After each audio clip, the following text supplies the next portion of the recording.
विठ्ठल विठ्ठल विठ्ठल पांडुरंगा झालं रे 2-3 दिवसात देवा तुझ्यापाशी येतो बघ मी. वारी कधी चुकायची नाही बघ माझी देवा. विठ्ठल विठ्ठल विठ्ठल. अरे दादा कुठे निघा लागलाय तू? अरे मी पंढरपूरला चाललो बाळा. आपली आषाढी वारी आली ना आता त्या निमित्त चाललोय मी वारीला.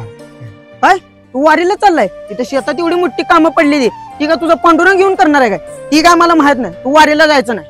अरे असं बोलू नये ओंकार रे. अरे वारी म्हणजे आपली परंपरेने चालता आलेली का पांडुरंगाची वारी आहे.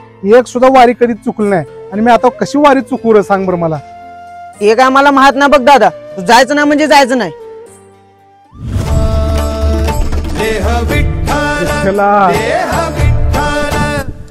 काय मग ना वारी कशी झाली? भारी झाली वारी. अरे तुझा दादा आला का नाही माघारी?